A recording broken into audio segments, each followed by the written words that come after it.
YouTube, Niner Empire, what is going down? Welcome back to another video. Another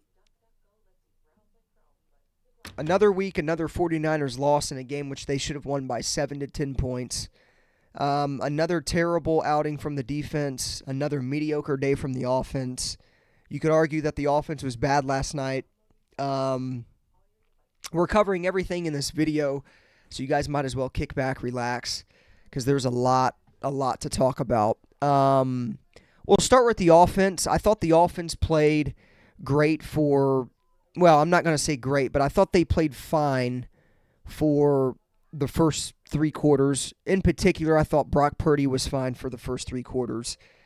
The Christian McCaffrey fumble in the red zone simply can't happen. I think with McCaffrey, he did look healthy last night.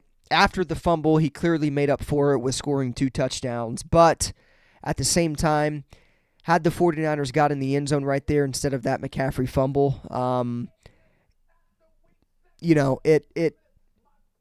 it's the difference of them winning that football game and losing that football game. If the 49ers score 7 points right there, the 49ers win that game 24-22. So red zone fumbles can't happen. That's the second Christian McCaffrey red zone fumble in the last 3 weeks. He did the same thing against the Dallas Cowboys as well. But Christian McCaffrey's still the best running back in football. That's clearly why he bounced back and scored 2 touchdowns. So, that can't happen, but that's not going to happen a lot with Christian McCaffrey. So nothing really to be worried about there, in my opinion. Now, Brock Purdy, I thought he played good for the first 3 quarters. I didn't think it was great, but I thought it was good. It wasn't bad. After Purdy arguably had his worst game last week in Cleveland, a lot of people wondered how he would bounce back this week. And like I said, played good for about the first 3 quarters. Didn't play bad, but had 2 crucial picks in the fourth quarter. Obviously, with the Niners driving for a potential game-leading touchdown with under 6 minutes to go, he throws. It almost looked like he hurried a throw to Juwan Jennings that was picked off by Bynum. He just led Juwan Jennings a little too far out. It looked like more of a post route. And yeah, he just kind of led Juwan Jennings on a little too much, and it got intercepted. Now, didn't really matter. It mattered, but it didn't, because the Minnesota Vikings, after that turnover, missed a field goal. Greg Joseph misses a field goal, and the score stays the same. So when Purdy throws that interception with 5 minutes and 30 seconds to go, the 49ers are only down by 5 points. After, obviously, the missed field goal, nothing changes. They get the ball back, but instead, this time it was with about a minute to go or something like that. And just like last week, everybody gets a chance to see what Brock Purdy can do with under a minute to go. What killed the 49ers is they didn't have any timeouts. At this point in time, the 49ers had no timeouts. After the first Purdy interception, Minnesota just drained the clock out. They did exactly what they needed to do. So Brock Purdy goes down with a minute left. We're moving the ball. We start getting into Minnesota's territory, and then he throws another interception to Bynum with 25 seconds left, as the 49ers were yet again attempting for the go-ahead touchdown to give the 49ers the lead and potentially the win. Purdy by far wasn't their biggest problem on offense, but his interceptions did come at the worst possible time that they could have came at. All in all, Purdy finished 21 of 30 for 272 yards, 1 touchdown pass, and then those 2 crucial interceptions, which totaled a passer rating of 81.5. So Purdy, not good. I mean, I wouldn't say not bad either, but I think when you throw two interceptions under 6 minutes left in the fourth quarter when the game's on the line and you're down, and you technically get two chances at, putting the 49ers ahead, it was more so a bad game for Brock Purdy. So Brock Purdy's two bad games in 2 weeks. Quarterback struggle. I'm not really worried about Brock Purdy and whatnot. I think the biggest thing with the 49ers offense last night is they were clearly missing Trent Williams and Deebo Samuel. Trent Williams is the anchor to this offense. I don't think a lot of people understand and realize how much of a pivotal piece he is to this offense. Trent Williams is a guy that is the anchor for that offensive line. It almost seems like if he's not out there, the 49ers offensive line is soulless. We have to get Trent Williams back next week. That has to be one of the biggest things for the 49ers moving forward, is they have to make sure they get Trent Williams back and healthy. Because they clearly need him. Vikings pass rush, Danielle Hunter and company were getting home. They were pressuring Brock Purdy all game long. I thought Brock Purdy's pocket presence was actually pretty good, which Brock Purdy's always had pretty good pocket presence. But I thought for the most part, there were a lot of plays that, where he kind of made something out of nothing when he would scramble, and pick up extra yards when it seemingly looked like the play was about to be blown up with Minnesota getting a sack. But the offense, all in all, they weren't great, but they weren't good. Red zone fumbles, Purdy's two crucial interceptions really kind of killed the team, all in all. But again, there's so many things that kind of went into those Brock Purdy interceptions. The first one was just a bad throw, but on both of those interceptions he did throw, the pressure was getting to Brock Purdy. Still no excuse. You have to make those necessary throws. So, yeah, I thought the offense, they weren't good, but they weren't awful either. I think Jake Moody, obviously, with him being perfect through the first 5 weeks of the NFL season, but obviously having his two misses last week against Cleveland, including what would have been a game winner against Cleveland last week, they carried over to Monday night. Moody missed another 40-yard field goal in the first half, but he saved his job by hitting a go-ahead 55-yard field goal.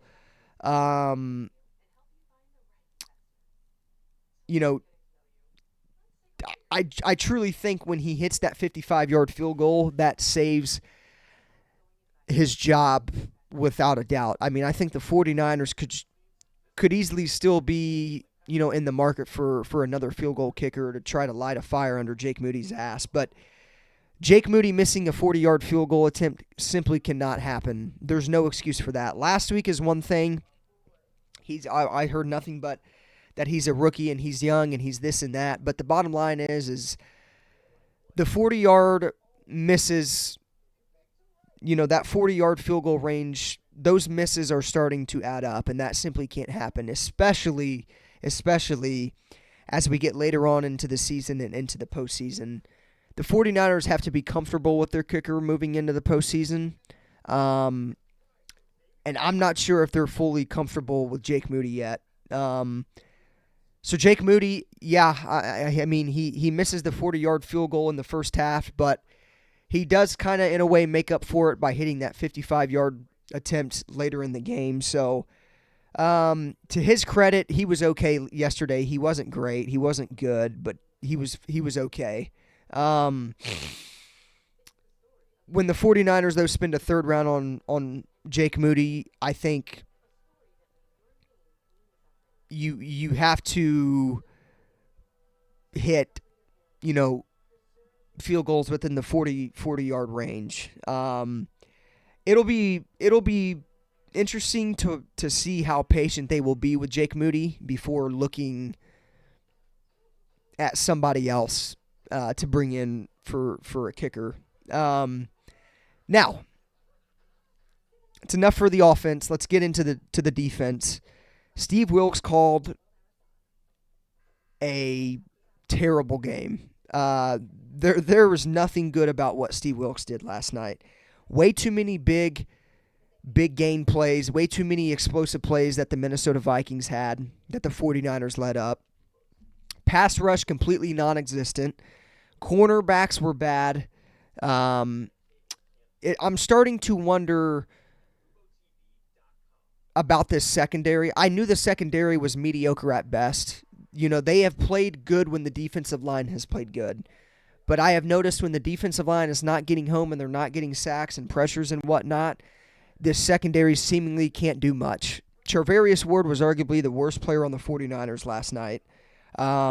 He had Jordan Addison cooking him all night long. Yeah, at first he has that interception, in the first quarter. But he comes back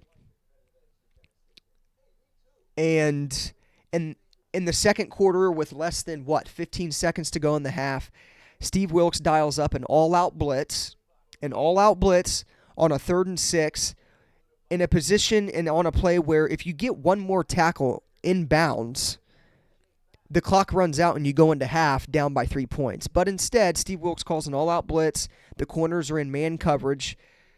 Kirk Cousins has no option but to throw up a 50-50 ball, and that's exactly what he does. Charvarius Ward lets Jordan Addison rip the ball out of his hands for a go-ahead 60-yard touchdown to end the first half. So then, at this point, the 49ers are down 16-7 going into halftime. Yeah, they're getting the ball coming out at half, but that can't happen. Plays like that simply cannot happen. Coverages called like that simply cannot happen. The 49ers are calling all-out blitzes last night, and there's absolutely no pressure on the quarterback. I don't know what happened to this defensive line. Nick Bosa talked about last night how he's not used to some of the things that the 49ers are doing defensively. I don't know what's going on with Steve Wilks and the defense, but things need to change quick. He needs to make the necessary adjustments. Kyle Shanahan even mentioned how he didn't like the results, obviously, of that go-ahead 60-yard touchdown right before halftime, and that he's going to discuss that with Steve Wilks going into this week. Steve Wilks has been bad. For a guy that was loved in Carolina, for a guy that was thought very highly of in Carolina, coming over to San Francisco to be the defensive coordinator with DeMeco Ryans leaving, he's been underwhelming and he's been bad. There's nothing else around that. The defensive line has not been able to get home. The 49ers brought in Charvarius Ward. They're playing Diamador Lenore, and they brought in Isaiah Oliver because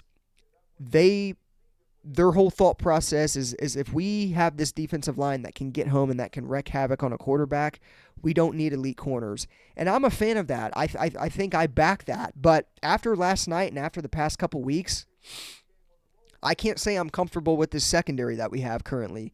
I think John Lynch needs to go out and get secondary help. I think he needs to call the Chicago Bears for Jalen Johnson. There's been reports that there's been interest with that. Dante Jackson from the Carolina Panthers. That's a familiar player that Steve Wilks, coached over there in Carolina. The 49ers need to go get secondary help. They need to go get depth. They need to go get a solid player for this defensive secondary. I thought Hufanga and Tashawn Gibson were fine last night. I didn't really see anything that caught my eye too much. What killed the 49ers last night was the third down conversions, though. I mean, Kirk Cousins was nearly perfect on third downs. I believe at one point in time, he was 8 for 10 with 170 yards and 2 touchdowns on third downs. That simply can't happen. I was waiting all night long for a Nick Bosa, Javon Hargrave sack on a third down. It didn't happen all night. The 49ers are seemingly rushing 5 guys more often than not last night, and nobody seemed to be able to get pressures on Kirk Cousins. When you don't pressure Kirk Cousins and you give him a lot of time to make throws, things are going to happen like that. So all in all, Defensive line not getting home is a massive, massive problem, and that's something to be worried about, I think, moving on into the rest of the season. The 49ers have to be better at getting home to the quarterback. And I think another thing too is like if you're playing the Philadelphia Eagles in the playoffs and you're not getting home to Jalen Hurts. I mean, we look at the Philadelphia Eagles offensive line. They're the best offensive line in football. The way this defensive line is playing right now, they will get dominated by that Eagles offensive line. So whatever they're doing right now at the defensive line, they have to switch it up because it's clearly not working. There's no pressure at all whatsoever on the quarterback. And that's also causing Charvarius Ward, Diamador Lenore, and Isaiah Oliver to do a little bit more. And they're not living up to that. So I think you have to go get cornerback help. You have to go get some more guys, to be in the secondary. I think John Lynch will do that. I think he probably has a general idea of who he wants to inquire about trade-wise and whatnot. But, yeah, I mean, Charvarius Ward was bad last night. Diamador Lenore wasn't good. The 49ers defense was the biggest problem last night. You look at Kirk Cousins' stat line last night. Kirk Cousins was where's his stat line at? Kirk Cousins was 35 for 45. Let's see, I'm trying to find a stat line here. Yeah. Okay, so 35 of 45, 378 yards with no Justin Jefferson. 2 touchdowns to 1 interception. Jordan Addison looked like an all-pro or an all-pro wide receiver last night on Charvarius Ward.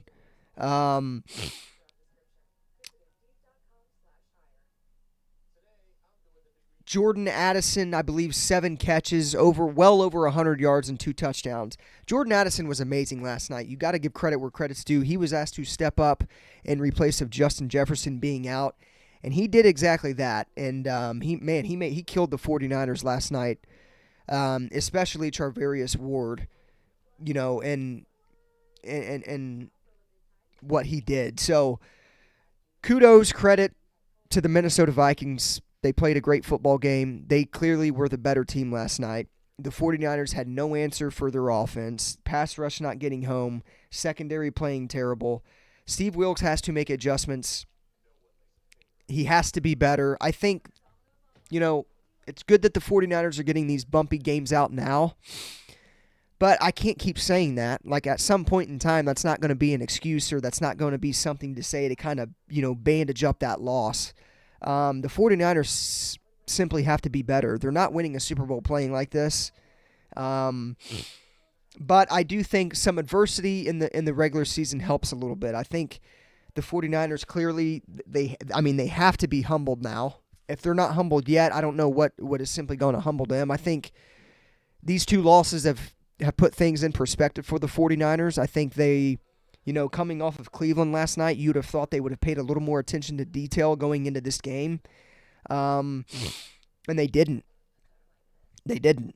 So I think this should be the 49ers wake-up call. If this team wants to go out and win a Super Bowl and whatnot, because, the 49ers are a Super Bowl or bust type of team. You don't get to the Super Bowl, I think a lot of our fans are looking at it as, a bust of a season. So things need to be turned around fast. We have Cincinnati next week in 5 days coming off of their bye week. They've had a lot of time to prepare for our game, for this game in general.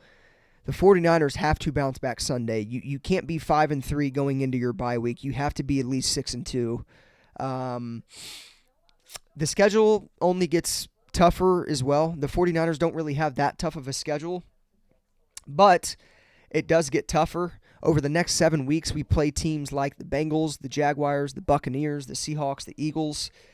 I can tell you what right now, if we're letting Minnesota and Cleveland do what they did, against us the past 2 weeks, the Bengals, the Jaguars, the Bucks, the Seahawks, and the Eagles will all be teams that can beat the 49ers. We look very vulnerable again. Or not again, but we look very vulnerable right now. We look like a team that can that can get beat. We have to be better. We have to get guys back healthy, including Debo and Trent Williams. Trent Williams especially. I mean, we clearly Debo's not playing next week either, but with Trent Williams, he has to get back out there. He's clearly the anchor for this offense, and I think it showed last night that he means a little more than I think what a lot of people thought he did to this team. So, terrible, terrible game overall. Another week, another loss by the 49ers. Things have to change quick. We can't go into the playoffs playing like this. I'm glad that we're getting, in a way, I'm glad we're getting these losses out right now, but, at what point do you have to think that, enough is enough at this point? You just lost to two teams that you should have beat by at least 7 to 10 points. You should have won comfortably, and they lost both. Two bad games they shouldn't have won. The 49ers struggle, or two bad games the 49ers should have won. They always struggle against teams that they should beat. Maybe they are estimating these opponents. I don't know what it could be, but all I know is Steve Wilks, Charvarius Ward were the worst two things about the 49ers last night. You could also argue that Brock Purdy was up there too, especially with those two crucial, game-losing interceptions. But the team has to be better. I think moving forward, you have to make the necessary adjustments on defense. Kyle Shanahan, like I said, will talk to Steve Wilks about, those decisions. Nick Bosa, please come alive. Javon Hargrave, come alive. The entire defensive line needs to come alive. What they're doing now is not acceptable. We have way too much money in the defensive line for this type of play. Things have to get better, and they need to turn around things very quickly because, like I said, we got the Bengals on Sunday who are coming off of a bye week, and they've had a lot of time to prepare for this 49ers team. And if there's ever a better chance to beat the 49ers, it's right now. So they have to get things turned around because what I seen last night, that shit's not going to cut it.